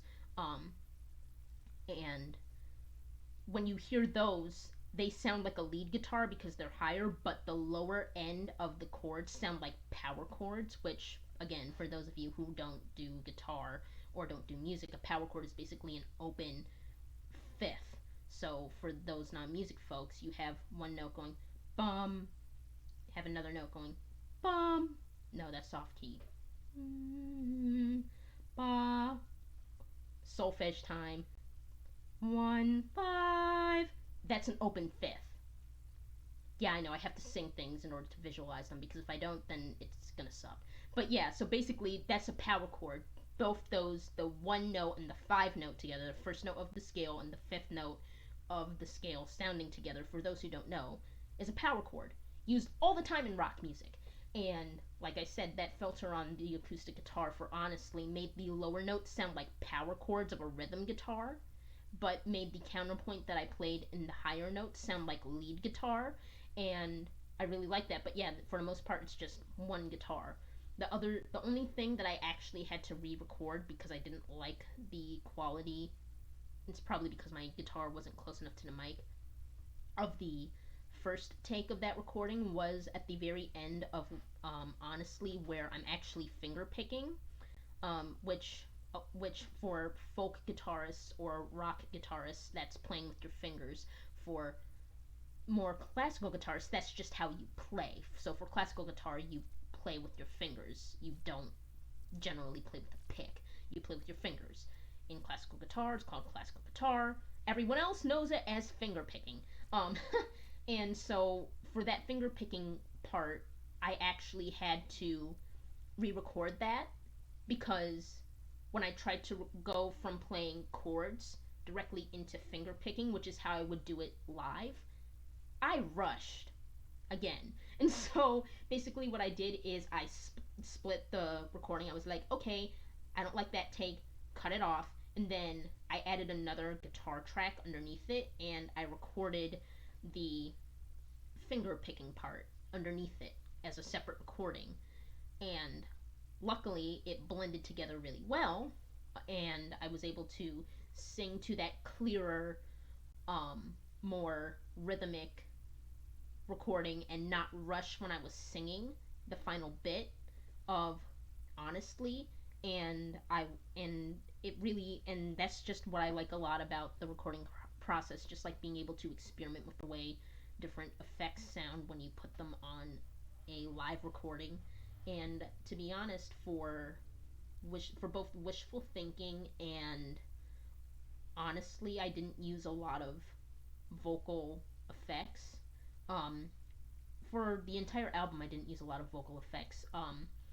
Uh, Earlier in this video slash live stream, I was talking about using reverb, which is like, again, speaking in a highly acoustic room, so like a bathroom, and hearing your voice kind of echo. Um, I used that on the piano. I didn't use reverb for the guitar at all. I did, however, use reverb in both the in all three of the first songs. So just this once, um, uh, Yours and Mine and Leap of Faith, I used reverb, and the reverb I used it mostly to give it more of that kind of like dreamy effect, but also because the vocals were meant to be quieter to begin with, so the reverb was kind of like the dynamic boost. In both wishful thinking and honestly, I used no reverb and I just used a filter that boosted my vocal dynamics of what I had already recorded. Um, it, but the exception of that is actually yours and mine, where I used both the reverb and the boost, and that's only because of the nature of the guitar part in yours and mine. Like even like just using like if I and I listened to it both ways. I used only reverb and I also used only boost, and ultimately I had to use both because it just sounded better. The blend became instantly better. It boosted my vocals that I sang into the mic without me having to re-record and having it be louder than I wanted it to be naturally. Um, but yeah, I used the reverb to give it more of a dreamy, like echoey type thing, sound, but I used dynamic boost for the last two songs because it wasn't really dreamy. It was kind of like a, oh, well, this sucks, slap in the face type of thing. But yeah, considering I still only have two viewers, that's totally fine. Are there any more questions, Kim? Since you've been mostly the one asking questions, I feel so bad. I thought more people would watch. I mean, if you don't have any more questions, that's fine. I'll just keep babbling until I hit like an hour and 45 minutes of video. It's totally fine. I like to talk. It's fine. I like to talk as much as I sing. um, but yeah, that's pretty much it for like the behind the scenes recording type music stuff. Um, but yeah, thank you, Kim, for joining me. And for those who joined a little bit, if I can scroll up in the comments to find those uh, Instagram usernames. Travis, you're still there, probably. Love you, babe. Let's see here. We have Kim, we have Travis. Gibby was here for a hot minute. Jared Gibson with two N's. And let's see here. I know one other person was here for a hot minute. Fetty Whopper. Yes, he was here as well. I believe he. Well, we'll just use they. I know Gibby personally, so Gibby's definitely a he. Fetty Whopper, not sure what your preferred pronouns are. So, yes, they were here as well.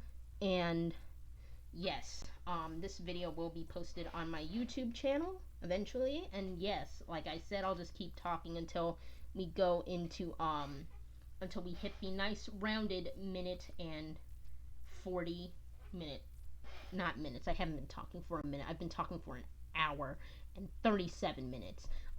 Because I can see the timestamp on my computer for the recording for YouTube. But for as far as Instagram Live goes, I'll just keep talking for like 3 more minutes, and then I'll wrap up here, and then I'll just talk a little bit more for the YouTube video, and maybe give a little bit more of a tour of what the YouTube videos slash streams will look like. So stay tuned for that link so you can catch the entirety of this hour and 40-minute long talk. And see me give a very awkward 5-minute intro to the Instagram live talk, but on the YouTube video, because like I said, I'm live recording the stream to post to YouTube, but I started the YouTube recording 5 minutes earlier to introduce everyone to what would be the YouTube studio.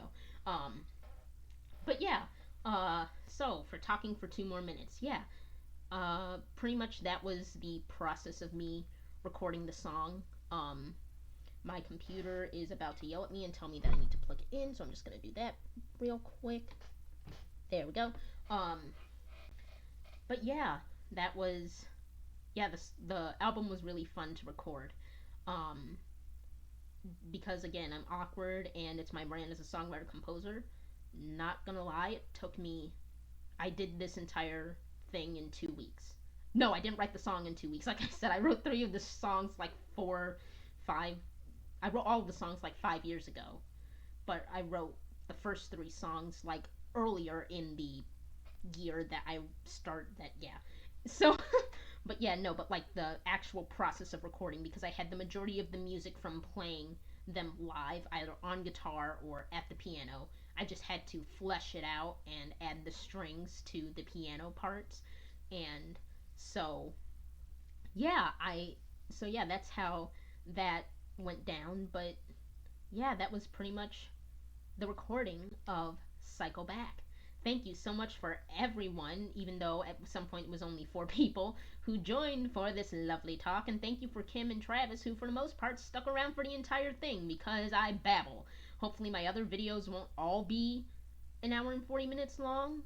I mean, if they're live, then it's a free for all, but like the videos I normally post, hopefully won't be that long. But yeah, just hit the hour and 40-minute mark. So, oh, Kim has a last question, which is what comes first for you, music or lyrics? Mm. You know, that's difficult actually.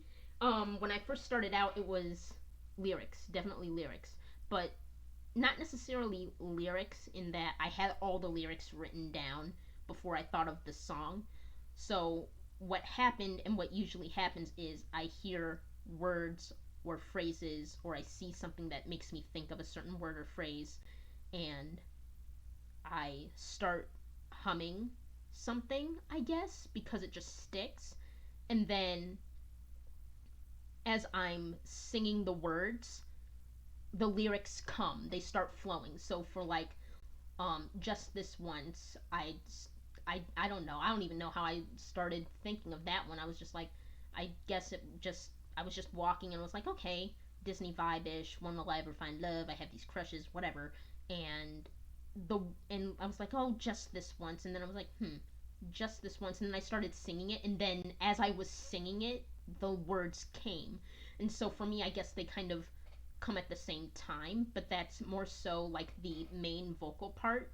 So for me, if you're talking about like the music, as in the music underneath the vocal line, that usually comes after I have all the lyrics and the entire vocal line spanned out. But if you're talking purely like the original concept of the music, so the basis of the melody, that comes with the lyrics. So the answer is kind of both, actually. Both at the same time. That's usually how that happens. Just I think of something and it's like, okay, what if I sing it? And then I sing it and I'm like, okay, I kind of vibe with it and I sing it. And sometimes if I'm singing it and I'm near a piano or my guitar and it's not like 12 a.m. at night, I'll go to my piano or my guitar and I'll just start plucking out, literally, or strumming chords, and see what chords fit what I'm singing. And so in that sense, the rest of the music, at least the basic chord structure, can come with the lyrics. But usually if I'm not near an instrument, it's the music as far as the vocal melody and the lyrics combined. That was an awesome question. Thank you, Kim. That was a great way to wrap up the Instagram live. This will also be posted on my Instagram story for people to catch later. It will also be posted, like I said, on YouTube, except that's a local recording, so that's going to be even more awkward while I just sit here for the next, I don't know, 10 or so minutes talking to myself because I'm awkward. But yeah, thank you, Kim. Thank you, Travis. Thank you to Fetty Whopper, I believe was the username, and Gibby, whose username was Jaron Gibson, for those of you and watching this back on Instagram and seeing the live comment scroll. So yeah, thank you all for joining. Even though it was only 4 people, still more people than I thought would show up overall. Thank you so much. And once again, this will be posted to my story on Instagram. This will also be, I mean, if it's possible, it might also be on my Facebook page story. Probably not, but Instagram definitely. It will be saved as one of my archived stories on my Instagram, and like I said, the YouTube channel interaction introduction, which is basically the live stream plus a little bit before the live stream and a little bit after, will also be posted on YouTube. Thanks again, everyone. Rock out. Peace out, and please wear a mask so we can go back to performing in public in proper spaces that's not our homes. Please. I'm begging you. I'm begging you. Okay, bye!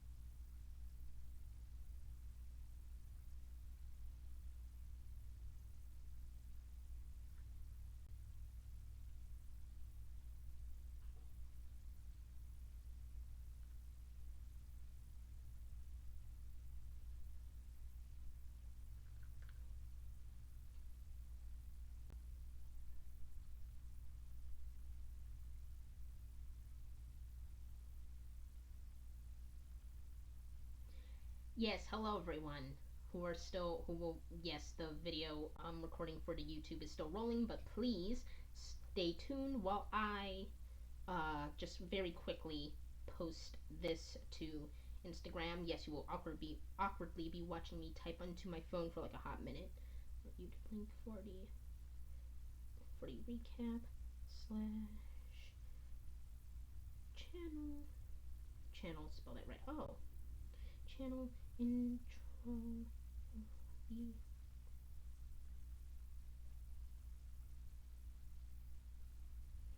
Soon add the rock out emoji. Uh, it's not a series. And cool. Tis posting. My phone is at 61%, which is pretty darn good considering the phone that I had before this one. I would go live and I would have to have it plugged in because it had no battery life whatsoever. But this thing is awesome. Okay, so while that's doing that, we're going to set that there. Microphone's still here. Wrong orientation now. Uh, the violin picture back there. Damn it. Music stand also right there with my iPad. Darn it. Yes, I'll get used to this someday. Right behind me. Yeah, my iPad is on it because, well, yes, I normally use Windows and I do have an Android phone. I do use GarageBand occasionally. What I forgot to mention in the Instagram live video, for those of you who will be watching this once everything is squared away, is that I also use GarageBand on my iPad for just simply because there are some sounds in GarageBand that I don't have in my DAW or in Finale that I can play with in real time on there. And to be perfectly honest, I actually started composing Wishful Thinking as the first song that I thought to record. Um, like months before I actually decided to finally record the album, which, as I stated earlier, I recorded all of in 2 weeks. Um, uh, I started recording it about a couple of months, wishful thinking that is, a couple of months ago, using GarageBand and my electric piano behind me, and I keep pointing with the wrong hand. I'll get it right eventually. It's fine. With my electric piano behind me and directly into GarageBand, and I was like, okay, it's cool. Fun fact: the original GarageBand recording, which is still just a regular DAW recording, I didn't export it because I actually never finished it. Um, that recording is actually includes a drum part, which I kind of liked a lot. But then ultimately, when I went to, if you heard that, that was my stomach. I'm sorry. When I went to record it into my actual DAW, I for on my computer, I was like, it doesn't need drums. Don't add drums. That was, I mean, it sounded fine in GarageBand, but it's gonna sound stupid now. Don't add drums. You're not a drummer. I mean, yeah, using a DAW and using especially a beat maker type DAW or a DAW with a beat maker on a touch screen. I keep pointing with the wrong hand on a touch screen. I'm not. Dang it! My iPad behind. I will get it right eventually. I swear. Behind me. Um. Yeah. Uh. It.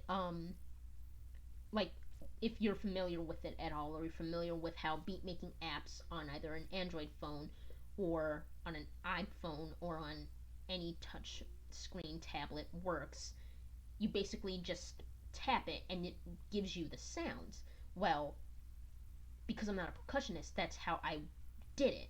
But at the same time, I was listening to it back and I'm like, it doesn't need drums. It doesn't need drums. I mean, it sounded cool, but it didn't need it. It was too much. It was too much. I was like, yeah, forget about it.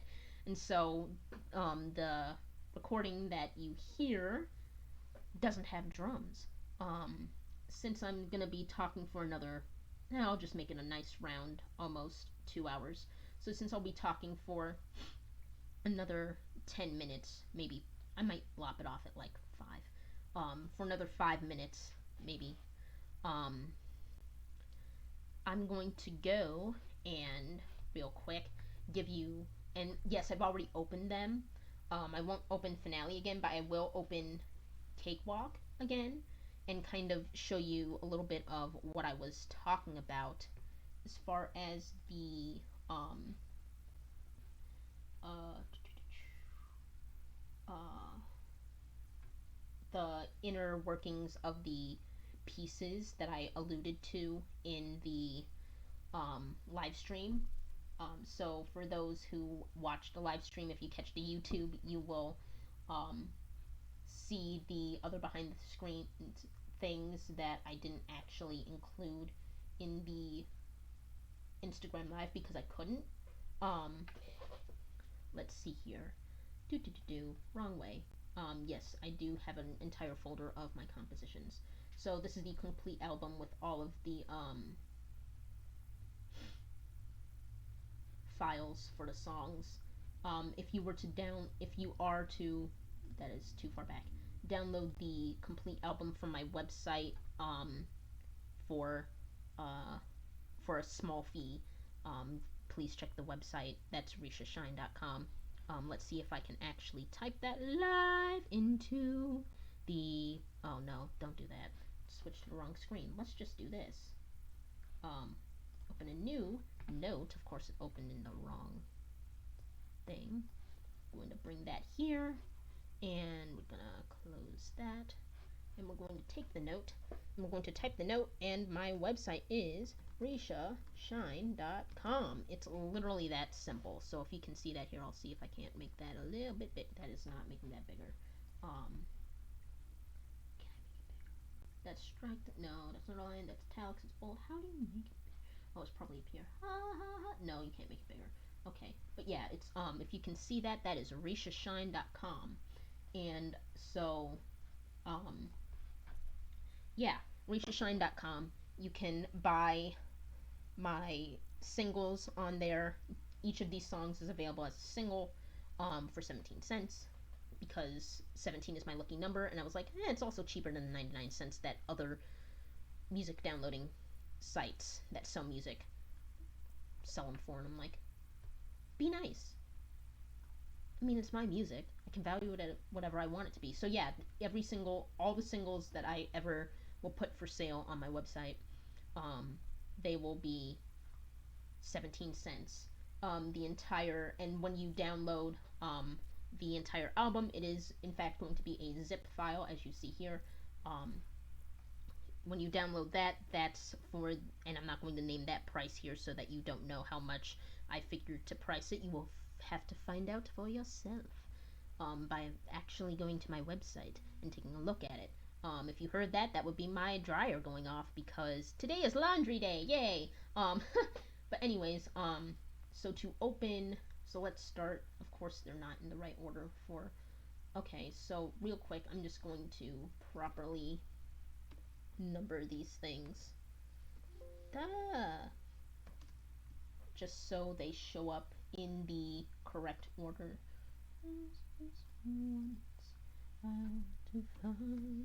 Oh wow, I am so good. True happiness. And then we have this one.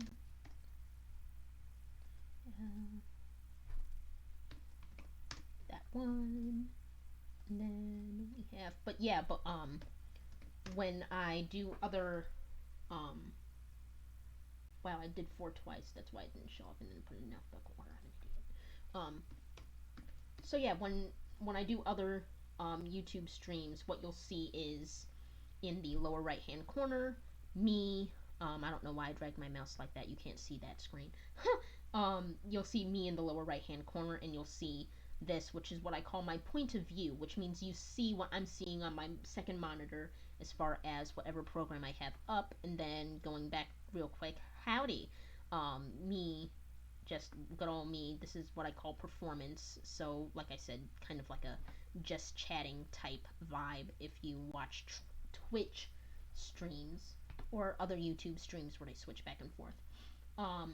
So yeah, so really quickly, just as a quick sneak peek through everything, of course it opens it in the wrong window, probably because it was the last space that I had it open at.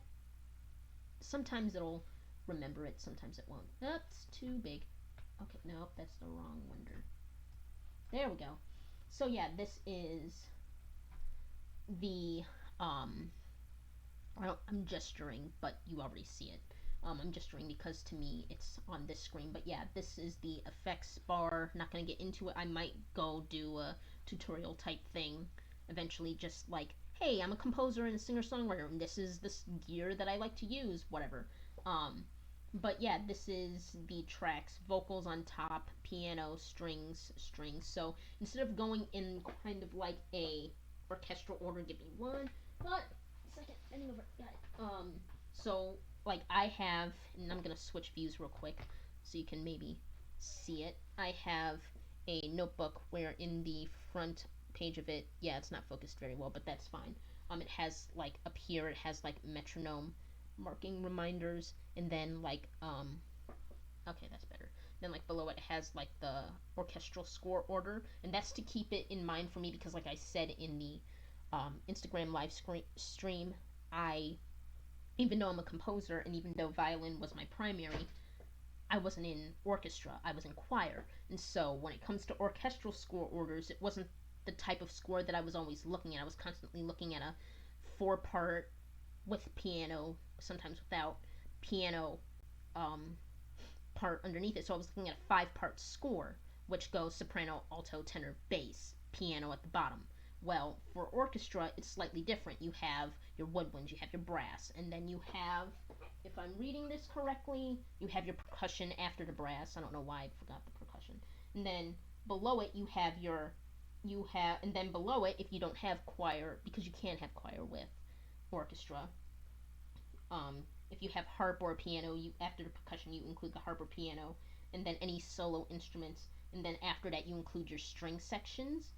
And but between the keyboard or harp parts, you have your choir or your solo voices. And so while you can insert like a choral score into an orchestral score, if you take it out, it's still going to be in the same order, but it'll be further down the list if you put it in a larger ensemble. And so for me, instead of, and going back to my DAW view, instead of putting things in sort of, and actually, yeah, I did end up putting them in sort of score order. So vocals, then piano, and then the string section. Um, and I did this for both just this once, and let's see if I can from here up. It won't open up that way. That is the okay. Just this once, and then we have yours and mine, which is guitar, but same difference. Vocal slash solo voices, choir slash solo voices, and then solo instruments, which comes before the string section, which if I had piano, piano would come and then guitar. Um, and then for, uh, and I'm just gonna breeze right through these because, like I said, I'll probably save it for another video of an actual walkthrough of my favorite DAW that I use, which it happens to be Cakewalk, as you can see. And so yeah, same here. Did the same setup: vocals, piano, strings, and then and so like when you're playing into a DAW, you have multiple different instruments, but in order to do different articulations, which is like the different ways of playing on an instrument, so like strumming versus finger picking, those would be considered articulations for a guitarist. Um, for strings, you have legato, which is connecting the notes, or you have staccato, but you can also pluck strings, which is called pizzicato. In order to have that, you have to have different instrument tracks. So like, see, I labeled them not necessarily according to what the actual sample or digital instrument was, but I labeled them as according to parts. So we have piano, strings 1, which is legato strings, but the first legato string part, because I actually do, and you will hear it, have a second string part towards the end of this piece, this song, Leap of Faith.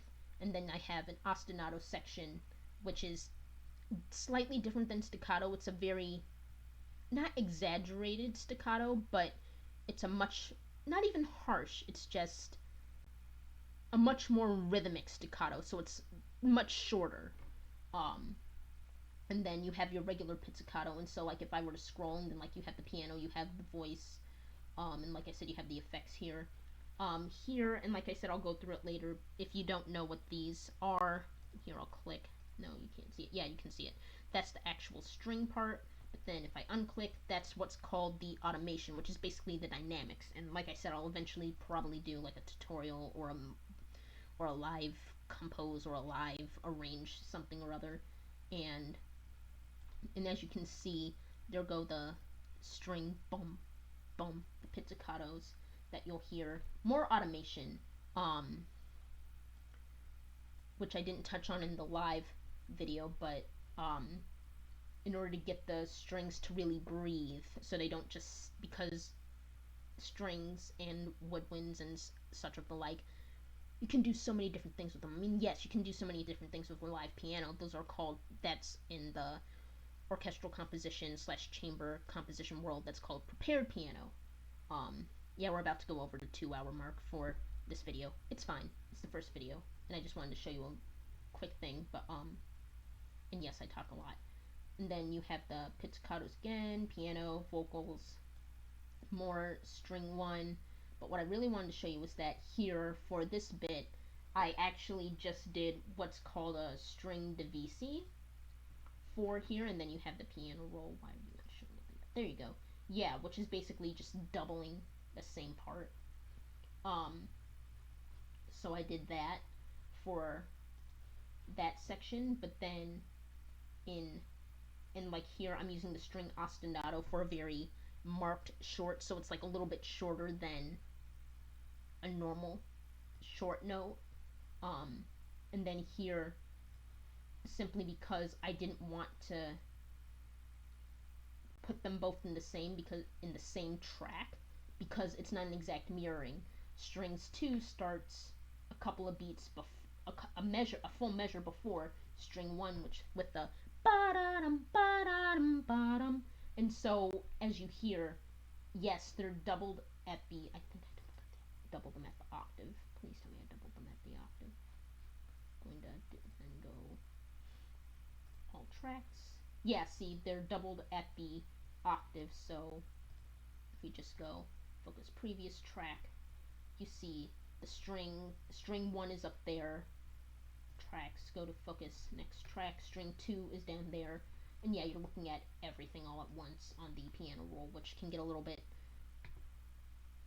not confusing, because especially because if you, I mean, normally they would be different colors, but even if they're not, the ones that you're not looking at, the track that you're not focused on for editing purposes, are always kind of like not grayed out, but like opaque, I guess, translucent, transparent, whatever. But yeah, and so that's why I did 2 string parts, because this one holds and this one starts, and their automations are slightly different. So like that one is at that level, and that one is at that level. But as you can see, the automation for this run starts at a later time than this one starts, because this one starts earlier, obviously. And so yeah, and then that's the end of that piece. And like I said, I'm just gonna quickly show you the more behind the scenes look, exclusive to YouTube, type thing. And then we have Wishful Thinking, which is a guitar song. Did I skip one? I don't think I skipped one. Yeah, which vocals, and like I said, seeing my waveform, that's so cool. Like, do you not see, like, this is just me strumming, and like you can see where it gets louder and not really peaks, but like has a bit of a pop, where the different actual accents of me strumming is. But then with vocals, each one is unique, even if it's the same type of vowel before a different word. It's all unique, and I just love it so much. Look at that. That's beautiful. I'm going so fast, but you know what? It's fine. It is so beautiful. I enjoy it so much. and like a quiet singing versus a slightly louder singing versus going all the way back to the beginning, loud ish, or at least more projected. That's cool. I love it. I love seeing my vocal waveform. So yeah, that was the fourth song, and then the final song to wrap this up, and then to let y'all know where you can, besides my website, find the um album. It's also on my SoundCloud, which is Our Shine Music on SoundCloud. I think should probably open Chrome and verify that because we all know that I'm a hot mess. It's fine. Opening Chrome real quick. Yep, it's Our Shine Music. SoundCloud.com/slash Our Shine Music. I might type that out into something. Yeah, I'll just do that. RishaShine.com, SoundCloud.com/R Shine Music. Gotta spell right. Music. I'm dyslexic. Shut up. Music. But yeah, RishaShine.com, SoundCloud.com/R Shine Music. I will be posting.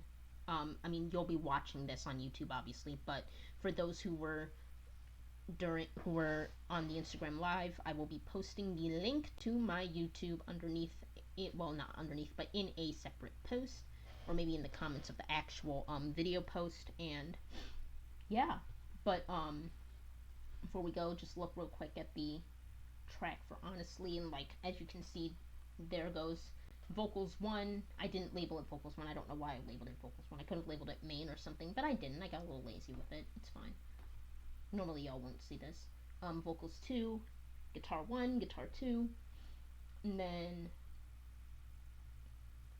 yeah, and then you see, even though like here, especially like starting like right here, I'm singing the same thing in harmony with myself, the waveform looks so different. Like, it looks similar here, but even then there's like a little bit of variation, and it's not just because of the note I'm singing on.